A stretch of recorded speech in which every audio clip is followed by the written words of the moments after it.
नमस्कार दोस्तों, एग्ज़ाम सारथी YouTube channel में आप सभी का स्वागत है।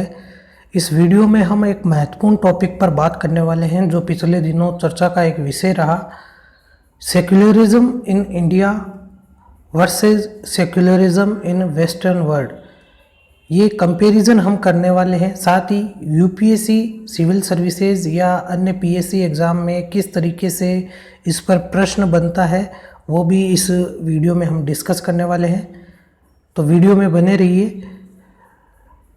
दोस्तों, सेक्युलरिज्म ये वर्ड जो है भारत के कॉन्स्टिट्यूशन में जो मूल संविधान था उसके अंदर सम्मिलित नहीं था। 1975-76 में जब इंदिरा गांधी सरकार द्वारा देश में इमरजेंसी थोपी गई थी, उस इमरजेंसी के दौरान बहुत सारे संशोधन जो है भारत के संविधान में किए गए। उनमें से ही एक संशोधन के तहत भारत के संविधान में धर्मनिरपेक्षता शब्द जोड़ा गया। हालांकि आरोप ये भी लगते हैं कि बिना संसद की मौजूदगी में इस तरीके से संविधान में संशोधन करना एक तरीके से गैर संवैधानिक कदम था और ये हमेशा से ही एक विवाद का विषय बना रहा है। खैर, बात करते हैं कि वर्तमान में ये मुद्दा फिर से क्यों चर्चा में है। क्योंकि राम मंदिर भूमि पूजन में प्रधानमंत्री नरेंद्र मोदी बतौर मुख्य अतिथि वहाँ गए थे भूमि पूजन करने के लिए, तो इस वजह से ये एक बहस का मुद्दा बना। विपक्षी पार्टियों द्वारा इसका विरोध किया गया। तो क्वेश्चन जो बन सकता है आपके यूपीएससी सिविल सर्विसेज या आरएएस मेंस एग्ज़ाम के लिए अगर देखें तो, कि राम मंदिर भूमि पूजन में प्रधानमंत्री की उपस्थिति ने धर्मनिरपेक्षता पर बहस को पुनर्जीवित कर दिया है। धर्मनिरपेक्षता से आप क्या समझते हैं? धर्मनिरपेक्षता के भारतीय और पश्चिमी मॉडल का तुलनात्मक अध्ययन करते हुए आलोचनात्मक मूल्यांकन कीजिए। इस तरीके का प्रश्न बन सकता है मेंस एग्ज़ाम के लिए। और अगर बात करें सिविल सर्विसेज की, तो ये आपके GS1 का एक बहुत अच्छा प्रश्न बन सकता है। इंडियन सोसाइटी, इंडियन सोशियोलॉजी के सब्जेक्ट में ये क्वेश्चन बनता है।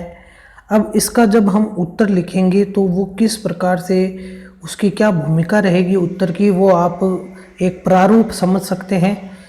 सबसे पहले हमारा बिंदु होना चाहिए हमारे उत्तर के अंदर धर्मनिरपेक्षता क्या है। दूसरा हमारा बिंदु होना चाहिए धर्मनिरपेक्षता के भारतीय और पश्चिमी मॉडल की तुलना। तीसरा बिंदु होना चाहिए आलोचनात्मक मूल्यांकन। और चौथा हमारा क्या उस पर व्यू पॉइंट है, क्या निष्कर्ष है, वो हम इस उत्तर के प्रारूप में सम्मिलित कर सकते हैं। तो इस तरीके से अगर आप उत्तर लिखते हैं तो एक बहुत ही अच्छा आपका आंसर होगा अगर सिविल सर्विसेज मेंस एग्ज़ाम की बात करें तो। अब बात करते हैं कि धर्मनिरपेक्षता आखिर है क्या। धर्मनिरपेक्षता एक जटिल तथा गत्यात्मक अवधारणा है। इस अवधारणा का प्रयोग सर्वप्रथम यूरोप में किया गया।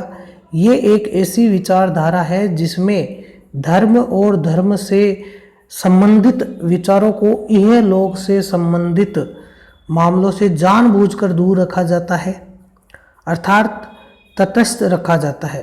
कहने का मतलब जो धार्मिक मुद्दे हैं या धर्म से संबंधित जो विचार है उनको एक तरीके से तटस्थ होकर के हैंडल किया जाता है, या उस किसी एक धर्म का पक्ष नहीं लिया जाता है। ये इसकी एक तरीके से परिभाषा है, विचारधारा है। धर्मनिरपेक्षता राज्य द्वारा किसी विशेष धर्म को संरक्षण प्रदान करने से रोकती है। धर्मनिरपेक्षता का अर्थ किसी के धर्म का विरोध करना नहीं है, बल्कि सभी को अपने धार्मिक विश्वासों एवं मान्यताओं को पूरी आज़ादी से मानने की छूट देता है। धर्मनिरपेक्ष राज्य में उस व्यक्ति का भी सम्मान होता है जो किसी भी धर्म को नहीं मानता है। कहने का अर्थ ये है कि धर्मनिरपेक्षता से सीधा सीधा जो अर्थ निकलता है कि किसी एक विशेष धर्म का पक्ष नहीं लेना, सभी को समान दृष्टि से देखना। धर्मनिरपेक्षता के संदर्भ में धर्म व्यक्ति का नितांत निजी मामला है, जिसमें राज्य तब तक हस्तक्षेप नहीं करता है जब तक कि विभिन्न धर्मों की मूल धारणाओं में आपस में टकराव की स्थिति उत्पन्न न हो। तो कोई भी राज्य या सरकार जो है एक व्यक्ति के निजी मामले में जो कि धर्म है उसमें तब तक इंटरफेयर नहीं करता, हस्तक्षेप नहीं करता जब तक कि विभिन्न धर्मों की मूल धारणाओं में आपस में टकराव न हो। दो अलग अलग धर्मों में आपस में कोई टकराव की स्थिति उत्पन्न न हो। निम्न बिंदुओं के अंतर्गत समझा जा सकता है कि भारतीय धर्मनिरपेक्षता पश्चिमी धर्मनिरपेक्षता से बुनियादी रूप से किस प्रकार भिन्न है। तो यहाँ पर हम तुलनात्मक एक अध्ययन करते हैं, पश्चिमी धर्मनिरपेक्षता और भारतीय धर्मनिरपेक्षता के बीच में क्या प्रमुख अंतर है। पश्चिमी धर्मनिरपेक्षता जहाँ धर्म एवं राज्य के बीच पूर्णतः अलगाव पर आधारित है, यानी कि धर्म और राज्य को पूरी तरह से एक अलग स्थिति में माना जाता है। वहीं भारतीय संदर्भ में ये अंतर धार्मिक समानता पर आधारित है। पश्चिमी सभ्यता में धर्मनिरपेक्षता का पूर्णतः नकारात्मक और अलगाववादी स्वरूप दृष्टिगोचर होता है। वहीं भारत में ये समग्र रूप में सभी धर्मों का सम्मान करने की संवैधानिक मान्यता पर आधारित है। कहने का अर्थ है कि पश्चिमी सभ्यता में एक तरीके से जो धर्मनिरपेक्षता है वो एक नकारात्मक स्वरूप में है और एक अलगाववादी स्वरूप में है, जो कि वहाँ के राज्य के जो कर्तव्य है और जो धर्मनिरपेक्ष है धर्म है, उन दोनों में एक तरीके से अलगाव की स्थिति रहती है। जबकि भारत में किसी तरीके का कोई अलगाव नहीं है, बल्कि धर्मनिरपेक्षता का अर्थ यहाँ पर सभी धर्मों के सम्मान करने की एक विचारधारा है।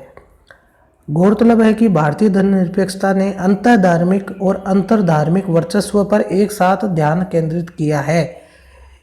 इसने हिंदुओं के अंदर दलितों और महिलाओं के उत्पीड़न और भारतीय मुसलमानों अथवा ईसाइयों के अंदर महिलाओं के प्रति भेदभाव तथा बहुसंख्यक समुदाय द्वारा अल्पसंख्यक धार्मिक समुदायों के अधिकारों पर उत्पन्न किए जा सकने वाले खतरों का विरोध किया है, जो इसे पश्चिमी धर्मनिरपेक्षता से की अवधारणा से अलग बनाता है। यानी कि पश्चिम की जो धर्मनिरपेक्षता है उसमें किसी एक धर्म के अंदर जो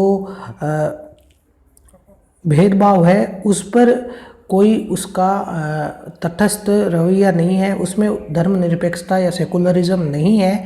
यानी कि किसी एक धर्म के अंदर कुछ गलत हो रहा है, भेदभाव हो रहा है, तो उस स्थिति में वहाँ ऐसी कोई सेकुलरिज्म की विचारधारा नहीं है।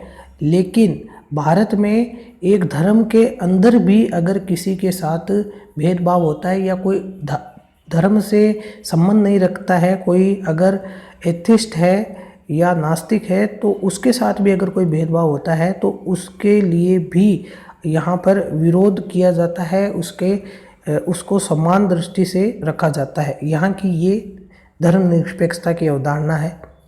यदि पश्चिम में कोई धार्मिक संस्था किसी समुदाय या महिला के लिए कोई निर्देश देती है तो सरकार और न्यायालय उस मामले में हस्तक्षेप नहीं कर सकते हैं, जबकि भारत में मंदिरों मस्जिदों में महिलाओं के प्रवेश जैसे मुद्दों पर राज्य और न्यायालय जो है वो दखल दे सकता है। जैसे कि आपने देखा था सबरीमाला मंदिर का एक बहुत बड़ा मुद्दा हुआ, इसके अलावा जो 3 तलाक का मुद्दा हुआ और इसी तरीके मस्जिदों में महिलाओं के प्रवेश जैसे मुद्दों पर भी न्यायालय और सरकार हस्तक्षेप कर सकते हैं, जबकि पश्चिमी सभ्यता में पश्चिमी देशों में इस तरीके के हस्तक्षेप सरकार या न्यायालय द्वारा नहीं किए जाते हैं। अगर बात करें भारतीय धर्मनिरपेक्षता की, तो भारतीय धर्मनिरपेक्षता में राज्य समर्थित धार्मिक सुधार की गुंजाइश भी होती है और अनुकूलता भी, जो पश्चिम में देखने को नहीं मिलती है। उदाहरण के लिए भारतीय संविधान ने अस्पृश्यता है उस पर प्रतिबंध लगाया है। वहीं सरकार ने बाल विवाह के उन्मूलन हेतु भी अनेक कानून भी बनाए हैं।